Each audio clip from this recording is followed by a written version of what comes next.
Hi folks, I am Alan Watt and this is Cutting Through the Matrix.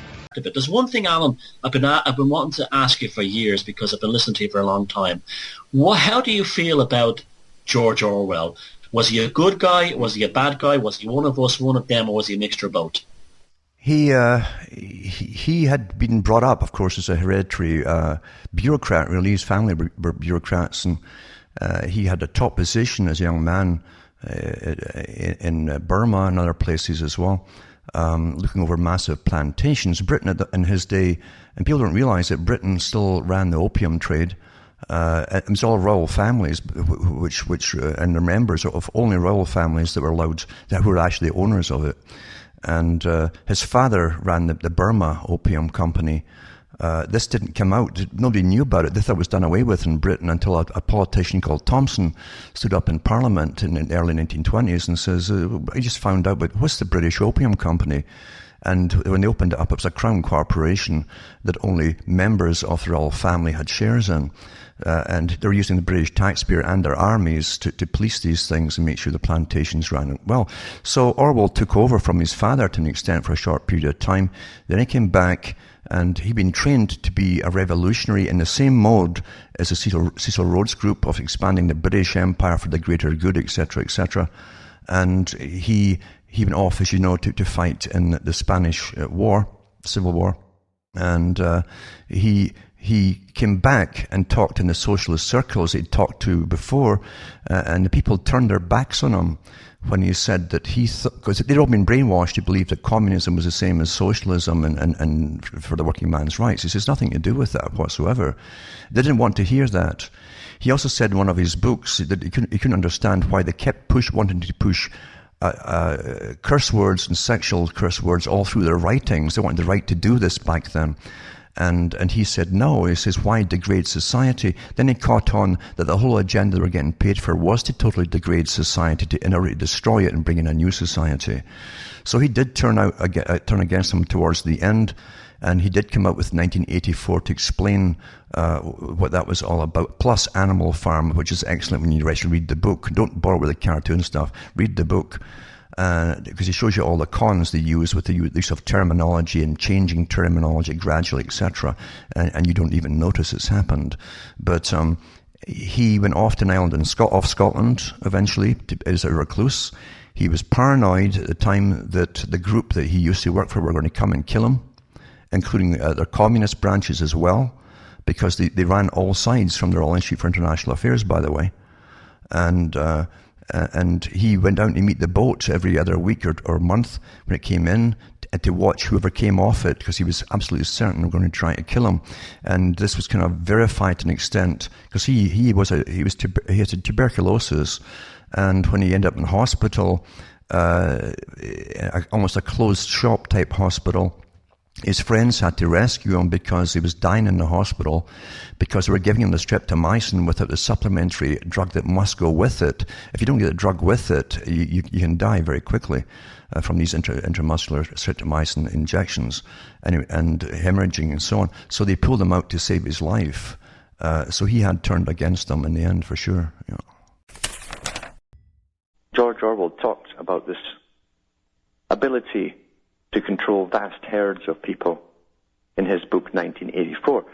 The reason he could talk about this and understand it so well was he had been selected to work and even fight physically for world socialism.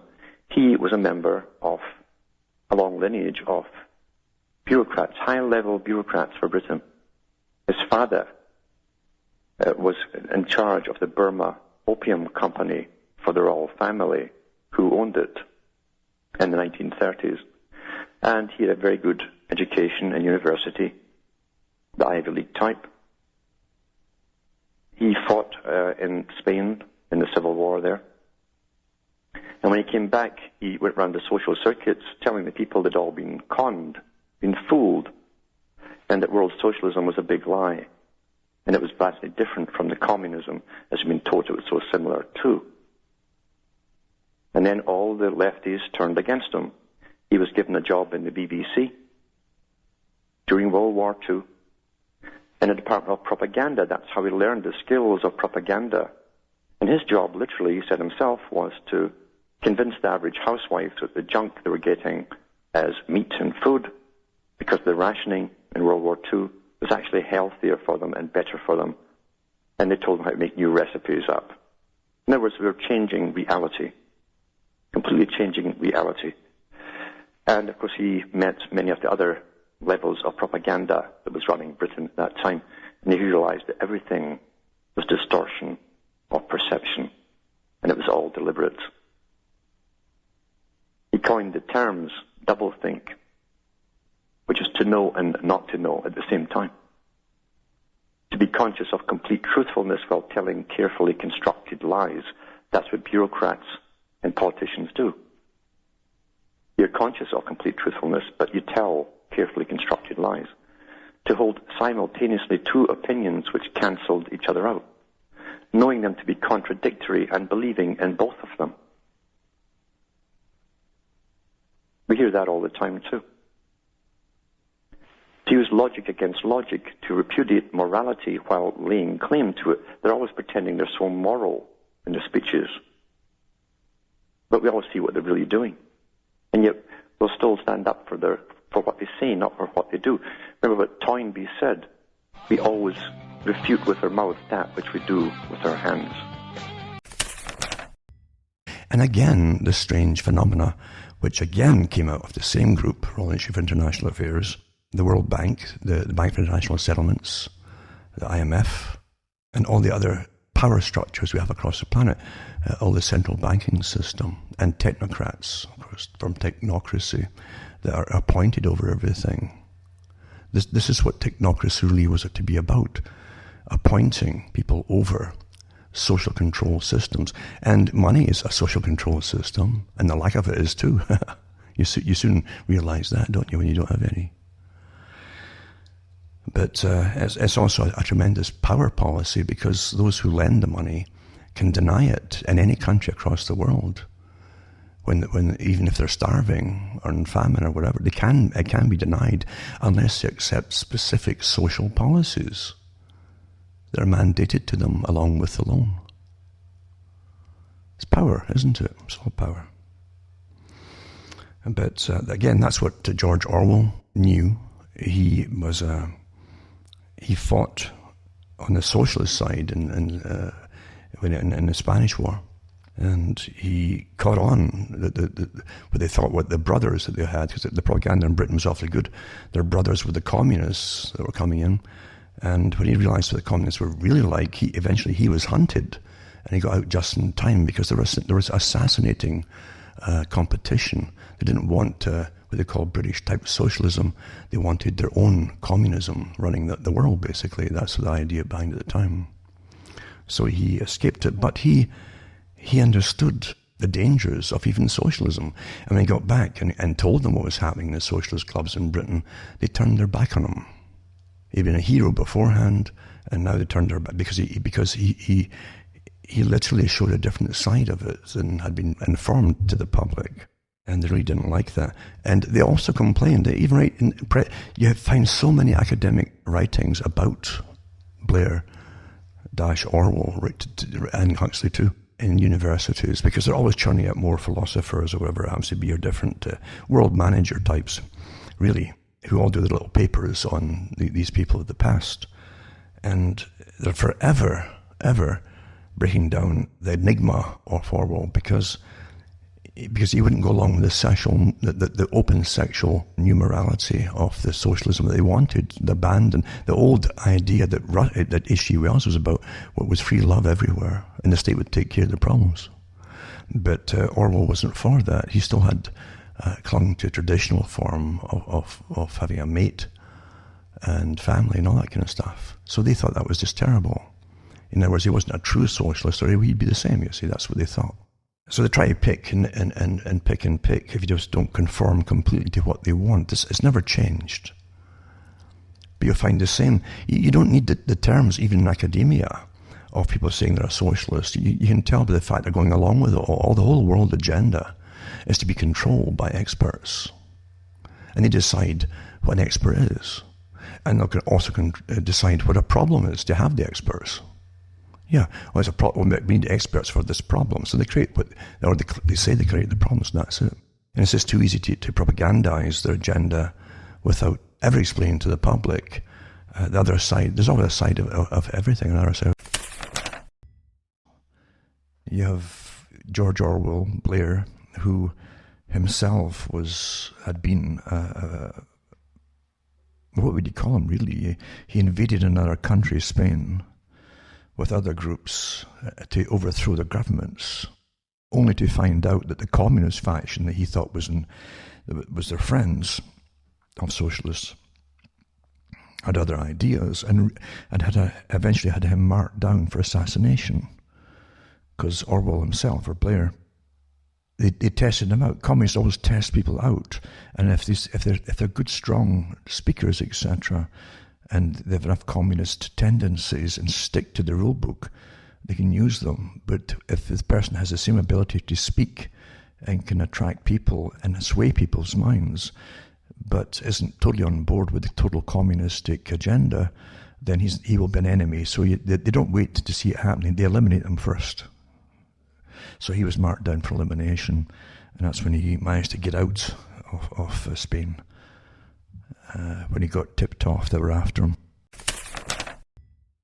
George Orwell's 1984. Who are we at war today with? Who's the enemy today? As they change their gun sights all the time, back and forth, until you're lost. But behind it all is always profit for big corporations. Always. Always, always, always. You know, there's a whole bunch of wartime scenario. I was watching some old propaganda stuff from Britain, an old disc I have there with documentaries of propaganda from World War II on rationing. It was really interesting. And they show you, 2 ounces of butter for a person a week. That's what you got there, 2 ounces of butter. And a bit of meat that you could have probably measured with the size of your thumb at times, starvation diet. That was the white privilege by them. But where folk into the 50s, 1960s had rickets, the children, working class, of course. But it said here, this article here says, and they're giving the same propaganda, how to cook this and how to do that. The same stuff that George Orwell talked about, because he had a show on the BBC radio during the war, and he said, I used to have to try and convince the public that previously discarded items of food, and certain beef and things like that, but things were thought unfit for human consumption. You had to convince them that this is the best food they ever had. And they put out articles saying that the people in Britain had never been healthier. I was watching it last night. It's quite fascinating. And that's what you're seeing again. As they unroll the same trash and the same recipes to you, to make you, and then they'll come out and say, you've never been fitter than you are today, as you watch all these different diseases come back again, and your bones start to go wonky in the children's legs, etc.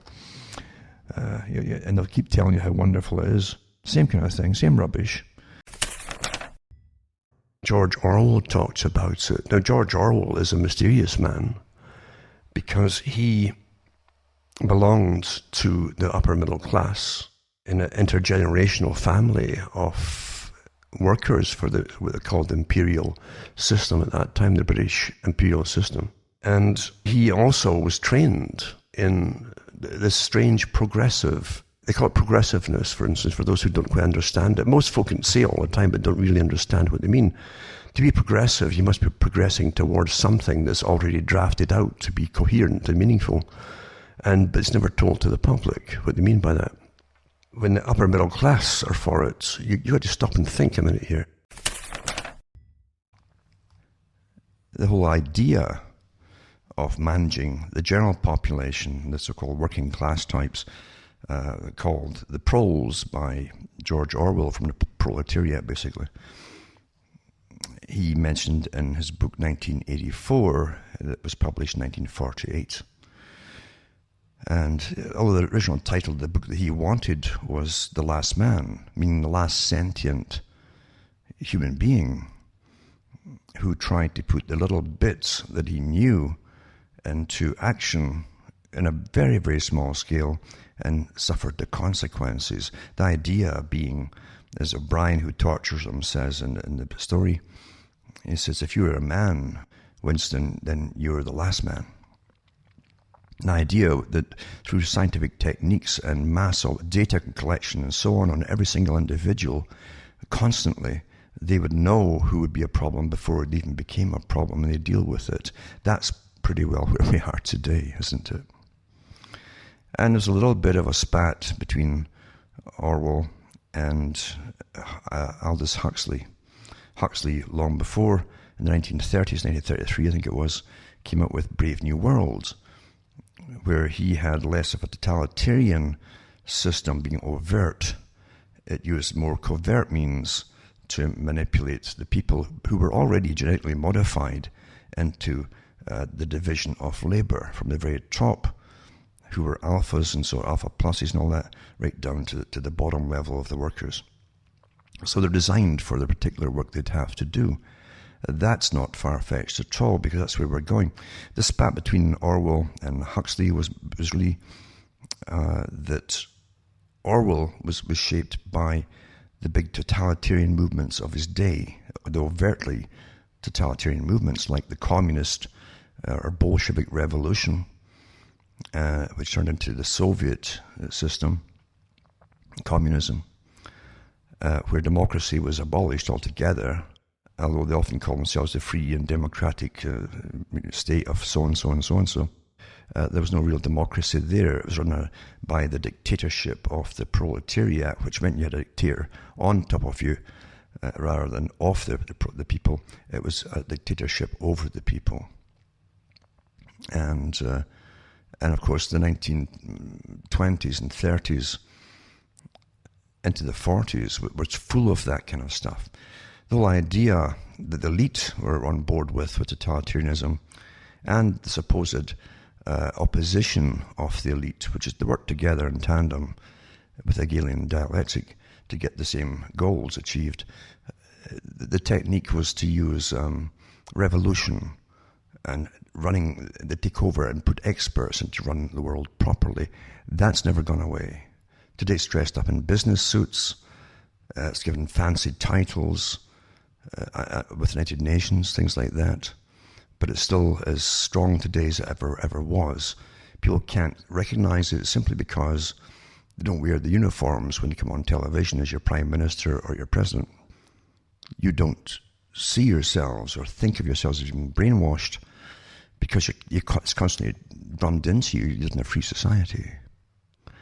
And yet you've been through the indoctrination process of the social engineering through the school system, which teaches you about special categories of people and which ones are higher than other ones. And you have to be a new minority to get special status, you see. Which is rather good for the opportunist, because he or she will realize that they get priority hiring down the road if you simply join the right band, you see, and declare you're this or that or whatever it happens to be trendy at the time. So there are many, many different facets to all of this, but getting back to the system, again, the system is totalitarian, and it's a much more easygoing totalitarianism. We think, of course, we think so, because you don't see the henchmen coming in Brave New World or even in George Orwell's 1984. You don't see them coming smashing your door down, except maybe in the States sometimes under the guise of drug raids and so on. But you don't see them coming into your house because you've said something wrong. That's maybe happening now, actually, with all the politically correct people around there and all the mandates of what you can say and what you can't say, what you can think and what you can't think. Because now it's going down to forbidding you to think about things. Who knows where it might lead, eh? A thought could lead you off to who knows where, eh? Upset the apple cart. So anyway, where's this all going? Well, let's go back again to George Orwell, shall we? And Orwell wrote a book, wrote a letter, I should say, to Noel Willmett in 1944.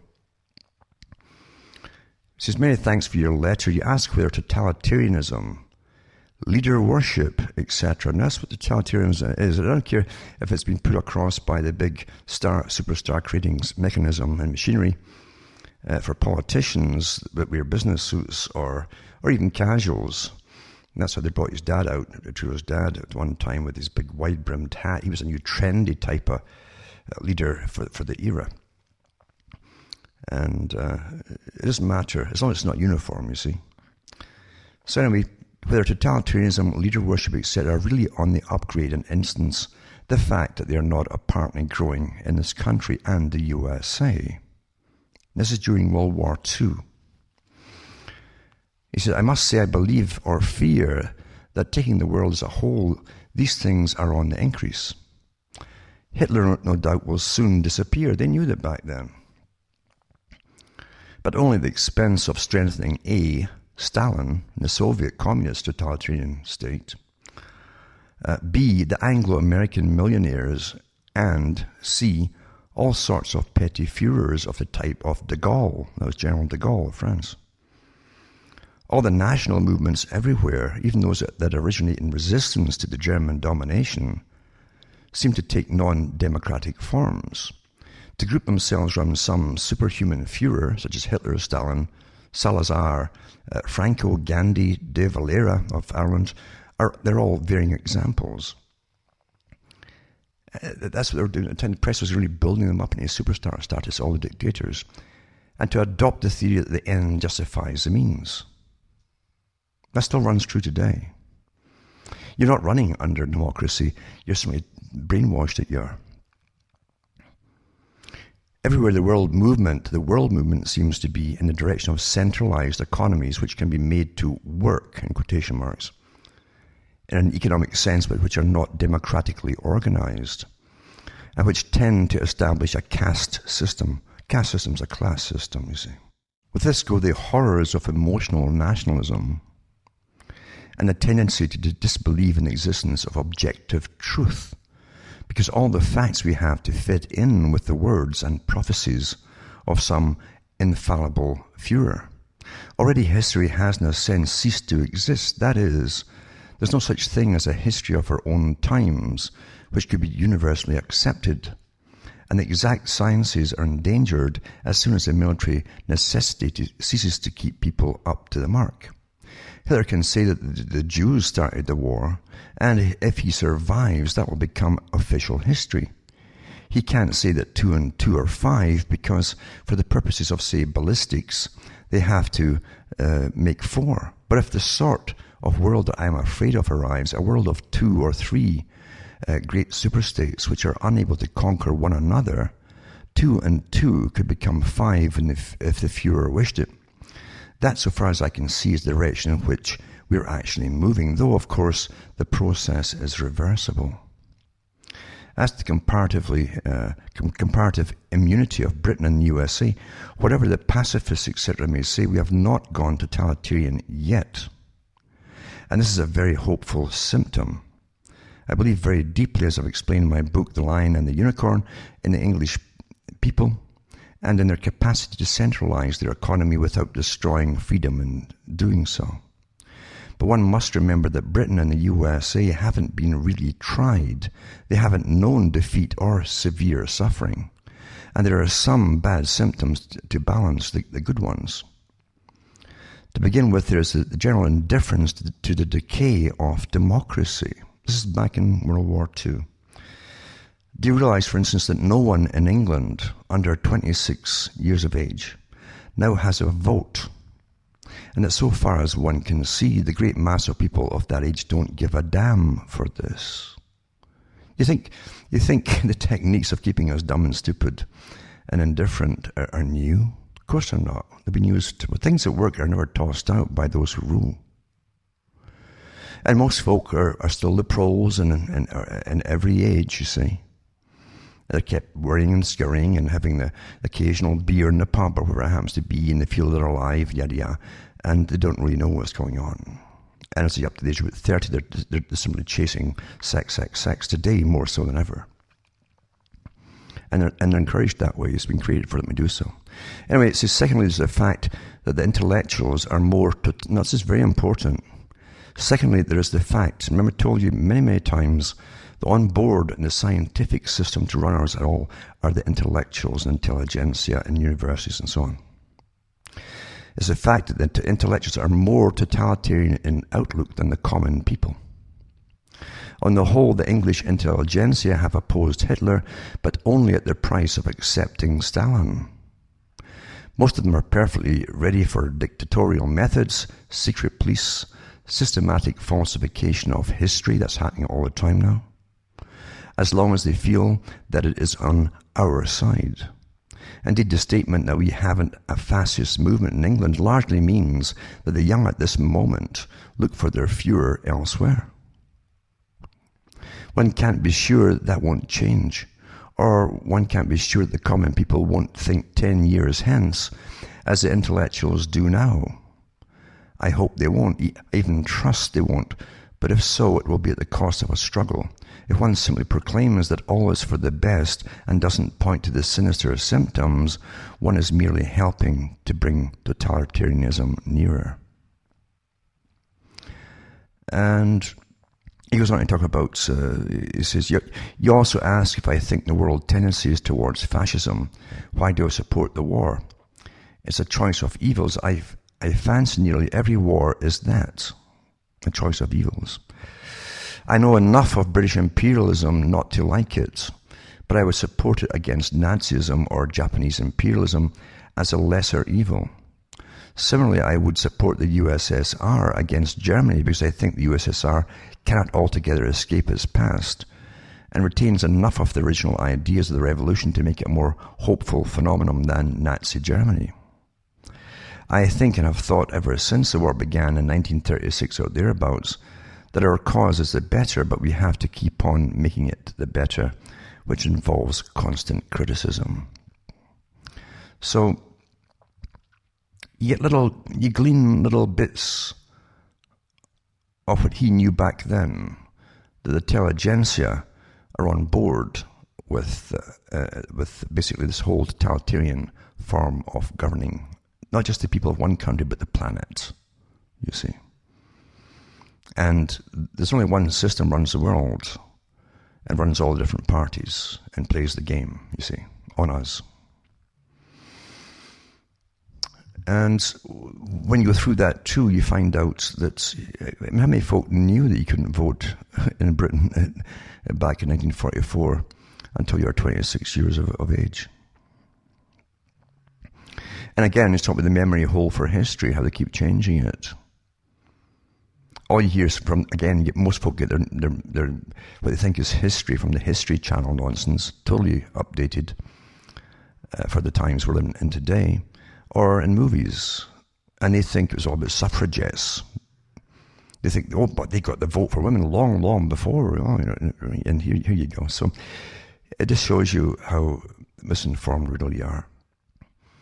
And then you go into this, you see. We talk about Orwell and Huxley. Now, this next letter, basically, is to George Orwell from Aldous Huxley. Aldous Huxley used to be his French teacher, in fact, at Eton.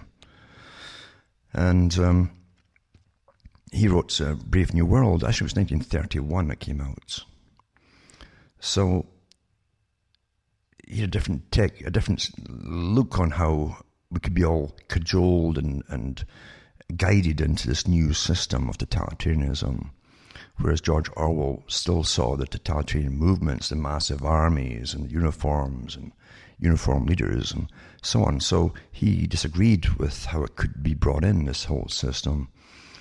And in reality, I think they were both right, because during this war on terror, which is taking away the rights of almost everybody, and gave the government gave itself the rights to spy on all of us all the time, because you're under a totally controlled society as never before. Everyone must be completely predictable, and that's where everything's electronic.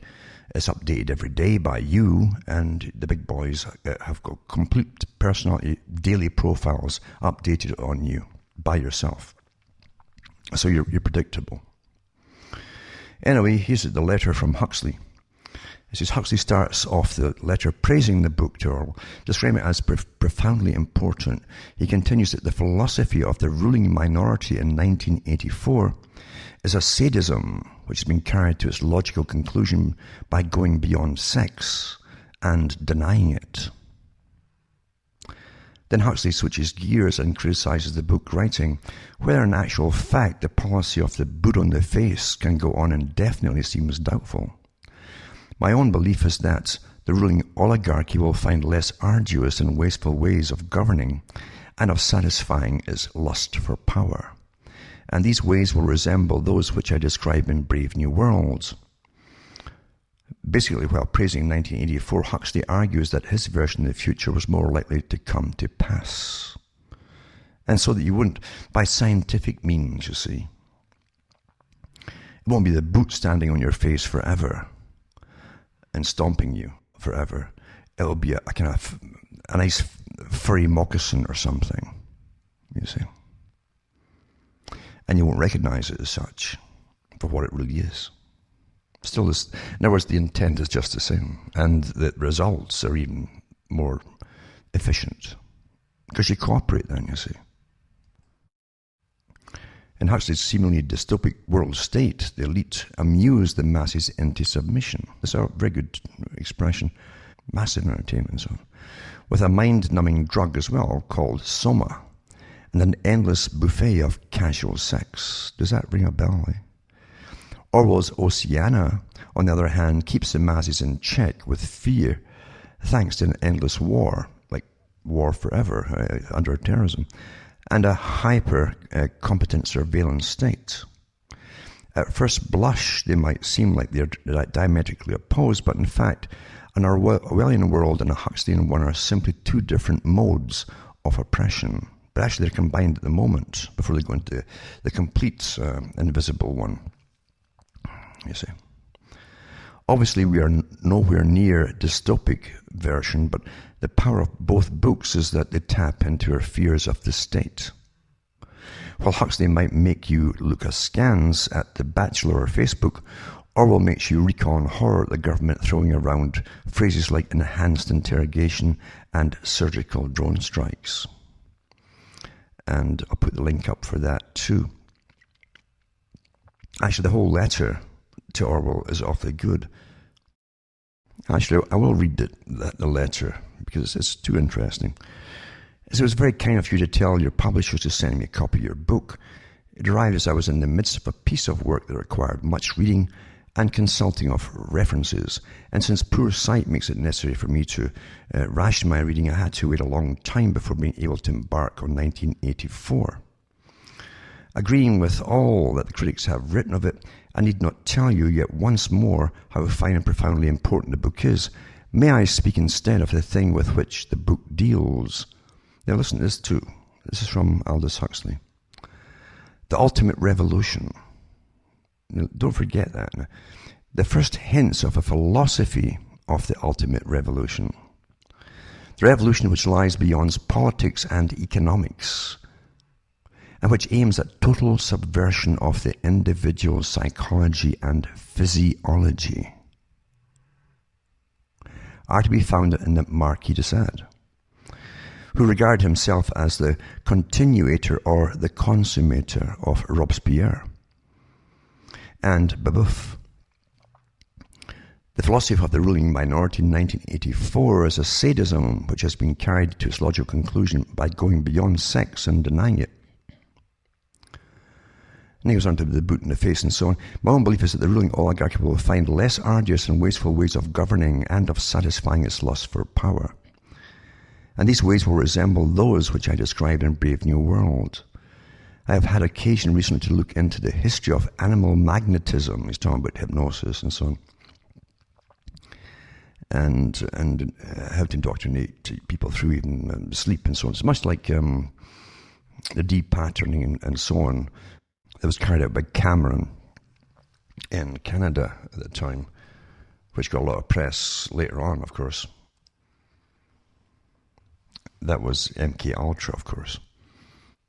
And he says, I have been greatly struck by the way in which for 150 years The world has refused to take serious cognizance of the discoveries of Mesmer, Braid, Esdale and the rest. Partly because of the prevailing materialism and partly because of prevailing respectability, 19th century philosophers and men of science were not willing to investigate the odder facts of psychology for practical men, such as politicians, soldiers and policemen, to apply in the field of government. Thanks to the voluntary ignorance of our fathers, the advent of the ultimate revolution was delayed for 5 or 6 generations. And that's what they mean by that ultimate revolution is total submission by the people who have been totally brought into a psychological and behavioral way of managing them all. Political correctness. Another lucky accident was Freud's inability to hypnotize successfully and his consequent disparagement of hypnotism.